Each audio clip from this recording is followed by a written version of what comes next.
Hi guys, this is Eric Lowe and Ryan Neal from Swordwind Historical Swordsmanship. We are going to demonstrate the first part of Marozzo's abattimento for the unaccompanied sword. We're going to build this up kill point to kill point, and then at the end we'll have done the entire first part.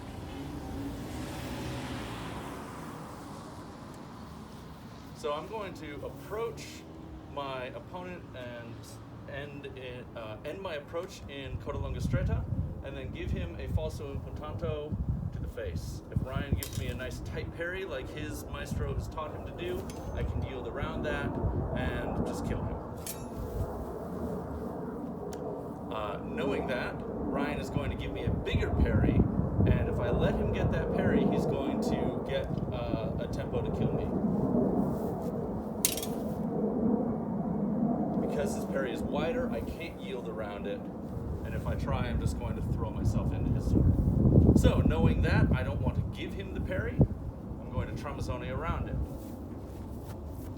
And I cut him in the head with an accrescimento stepping forward. And I'm going to run this all the way down into Porta di Ferro Larga, because this is a big cut we are using as an abattimento. This is for sharp swords. I don't want to play around with this.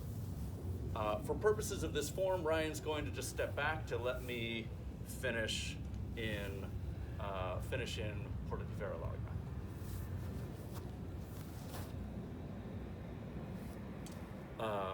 If Ryan can take that step back and give me a cut to the head in the tempo in which my sword is falling, then he has done well, and he should be able to get that hit.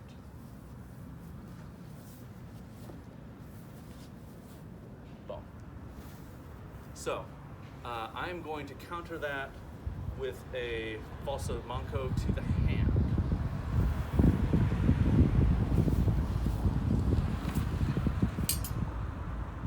One of the important things about this is that the act of me giving this falso manco should square my shoulders, which means that Ryan's cut will miss. Whereas if I had been turned forward, then he could still hit me. And now he whiffs. I can, of course, still hit his hand because he's projecting his hand into my space. There's not a lot that Ryan can do about that other than abort his cut to avoid my cutting his hand.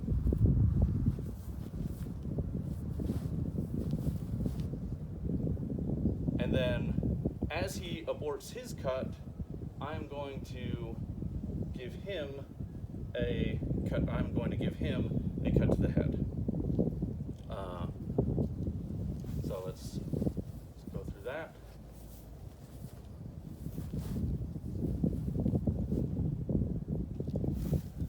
If Ryan parries my cut to his head, then then of course he has another tempo to kill me.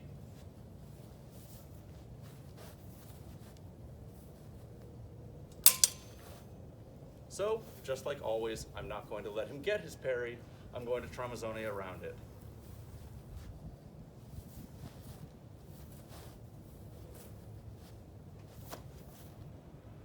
And I'm going to give myself a little gather step to make sure that if he is running away, I've got the distance to hit him anyway.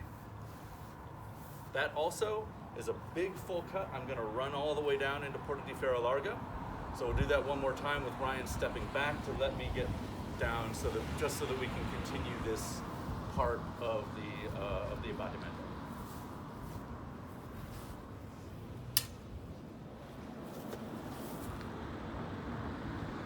Now here again, I am falling down, so Ryan has an opportunity to give me an attack.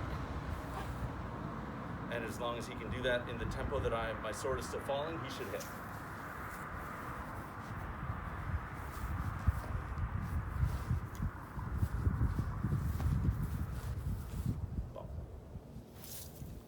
This time, I'm going to defeat that not by going for his hand, but by actually beating his sword out with the falso manco, and then giving him a cut to the head.